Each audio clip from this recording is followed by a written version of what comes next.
Boris. And Boris Gelfand loves to play d4 and he has kind of stuck to that move. d5 played, c4, e6. Knight comes to f3.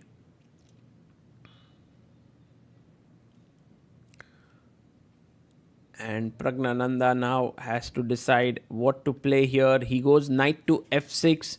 One of the main moves that Boris likes to play here is knight to c3. He's such a classical player that he doesn't indulge in all these London systems or sidelines. g3, he goes for the Catalan here. But now Pragg goes bishop to b4 check. Interesting line. You can block with bishop, knight d2, bishop d2. He goes bishop d2. And many ways to play here, a5 being one of them. Goes bishop e7. And now bishop comes to g2. A knight comes out to d7. It's going to be the closed Catalan here. Queen to c2. And Pragg pushes his pawn to c6. I think this is one of the most solid weapons that Black has facing the Catalan. They're not going for immediate equality, but rather a long struggle. And that is exactly what Pragg wants when facing Boris. That let's just keep playing. Let's see if I'm able to play a long game of chess and put my opponent under pressure. Knight comes to c3. And now Praggnanandhaa goes for the Stonewall setup here with c6, d5, e6, f5. Very solid. Solidifying his knight on e4. Rook ad1 played, bringing the rook in the center. Pragg has 1 hour 41 minutes. He's well prepared. He takes the bishop on d2. Now, on one hand, you get the bishop pair, and that's quite a nice feeling. But on the other, the remaining pieces that white has on the board, very well placed. This knight bit weak here. The e5 square is a bit weak, so the knight is looking there. And then there's this very nice maneuver which Boris is going to now execute with knight e2 to f4 to d3, looking at this square. He goes bishop to d6.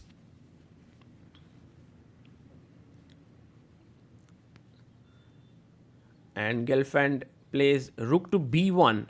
He's trying to play on the queen side with b4, b5. That's the space where Black wants to create something. White wants to create something, sorry, on the queen side, while Black tries to stop it with a5. And Boris plays knight to e2. Such strategic positions are something that Boris loves and enjoys. And we have a very fighting position here. Pragg can decide whether he wants to play knight f6 to e4 now. He goes queen to e7, bringing his queen up. And Gelfand goes knight to f4. Knight comes out to f6. Trying to come into e4 here. He pushes his pawn to c5. Now a bold decision here by Gelfand. Of course, taking here would be not so good because after e takes f4, the e6 pawn is weak. So bishop goes back to c7.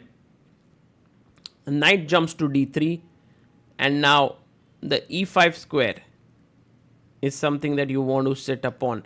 Bishop d7 played here by Pragg. He's trying to get his bishop out like this because it is a bad bishop. It is fixed inside the pawn chain. But after bishop e8, it has potential to come out. Yes, bishop e8.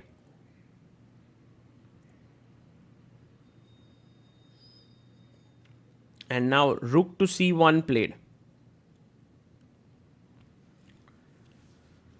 It will be interesting to see how Pragg decides to continue. Knight g4 feels like a good move, but g5, wow, he's playing aggressively here. He's trying to create some play on the king side here with g4. Maybe h5, h4 could be an idea. f3 played by Boris. Not so sure about this move, f3. Well, it does control the e4 and g4 squares. So king h8 played. And he plays his rook to e2. Maybe somewhere with the idea of e4. Queen comes to g7. And now Gelfand plays his rook to b1. He is looking for the b4 break. g4 played. And f4. Praggnanandhaa goes h5. It's insane that after 23 moves, all the pawns are still on the board. Reminds us of the Gukesh Yaz Khan game. Rook g8, and now finally the first exchange. B takes a5 taken. Bishop takes a5, and now Pragg has to worry about one issue here, which is the b7 pawn. It's weak, it's backward, and it's going to be coming under pressure. His hope for counterplay is, of course, with the move h4 on the king side. That's what he is hoping for. Queen b1, and Pragg goes rook a7. He's defending it in the most efficient way, trying not to make his pieces passive. The rook defends here, attacks here. Knight comes to c1, and Pragg starts playing on the king side. h4 break. Knight comes to e2. And king to g8. A useful move now. He takes on h4. And can Pragg pick up this pawn? Yes, he can. Because in the end, after take, there is some problems here. That there are checks coming in. So knight g3. Knight comes to h5. And knight to f1 played. What a fighting game this is. Both players trying to continue the fight, reaching till move 40. Knight g3 played. And now the queen comes to h4. And it seems like we are going for a repetition here. Knight f1 played. And queen becomes back. Seems like a draw is very likely. Knight g3. But Pragg wants to play on. Wow, rook at 7. And Pragg is like, Boris, let's fight. I still want to continue. Bishop takes h5. Bishop comes back to f1. And bishop e8 played. There's no reason that Pragg should be better here. But look at this idea that Boris Gelfand has come up with. Rook g2 to g3. He'll now bring his other rook into the game and try for the h3 break, which is going to be quite painful for Pragg. He goes queen h4. He's still maybe not got the hint of his opponent's plan here. Queen h4. And now both players get 50 minutes on the clock. Rook b2 played. Rook can go to g2 now. Bishop comes to c7. And the main point being, if rook takes, then queen h2 is checkmate. So bishop c7. Pragg took close to 25 minutes for that move. Rook g3. And now you can chop off this knight. But Pragg wishes to keep going. He goes king e7. But now there's this beautiful move. Knight d3 to f2. Brilliant. Boris is going for it. And play h3. Knight f2. Now bishop comes back to d8. And bishop d3 played. So white slowly improving his position. Rook h5. And now finally h3 is on the board. Pragg takes. And the game gets super exciting now. Rook h3. White is the one who may be for choice here. With the two rooks activated on the g and h file. The bishops aren't doing much here. He goes bishop e2, attacking the rook here. And Pragg takes the rook.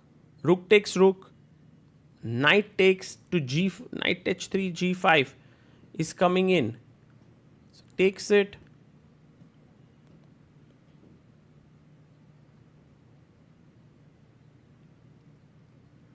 And queen h4. Attacking the queen.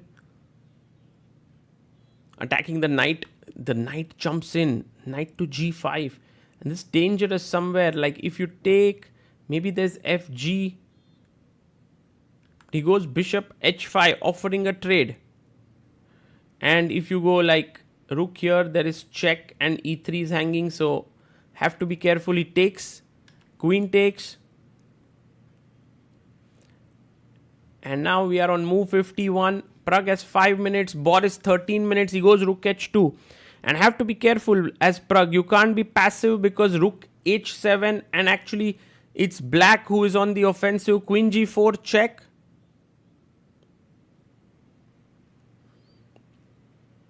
And rook g2. Aha, we are getting a repetition in now. Queen h5.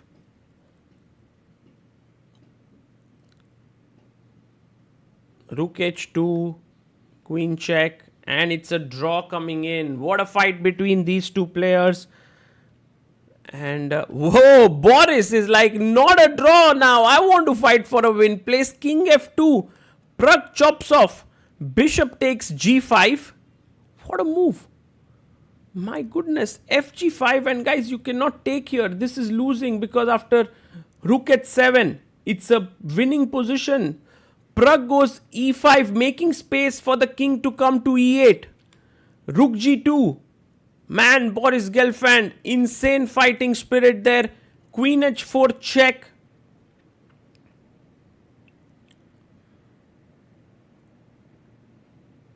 And king g1 played.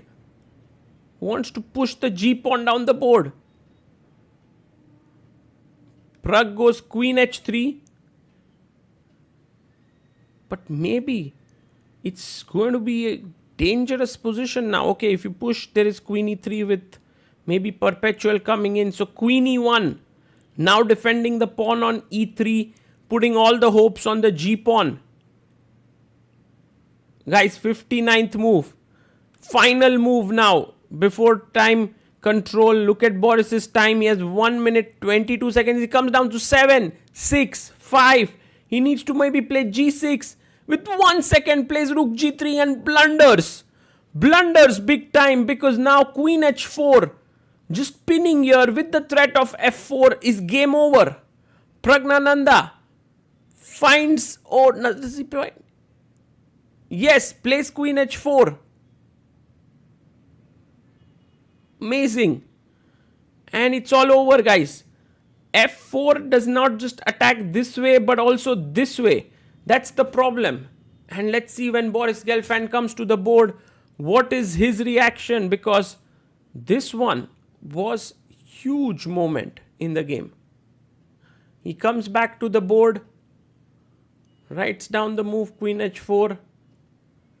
And look at him there. He is not happy. Look at him. Shaking his head there. Well, he didn't see that one coming. And it's unfortunate that with 15 extra minutes on the clock, there's nothing that he can do against this threat of f4. What a moment. He now has his head in his hands. He's shaking his head. Praggnanandhaa now looking at other games. He knows he's got this in the bag. What a fight this was. Firstly, Praggnanandhaa not agreeing to a draw. Now Boris, who didn't agree to a draw and had realistic chances there. It was a good decision by him, but he missed this moment. Queen f2. And now f4 is just over because he's threatening queen f5 check. And Pragg calmly opens a bottle of water, calms himself down. This is the sign of a great player. They are not in a hurry to prove that they are winning. If they are winning, it will win. We have so many people watching this game. Nodirbek, Arjun, and f4 played. And the problem now, of course, is if ef4, there's rook g3 winning. So you have to move the rook. Rook g2.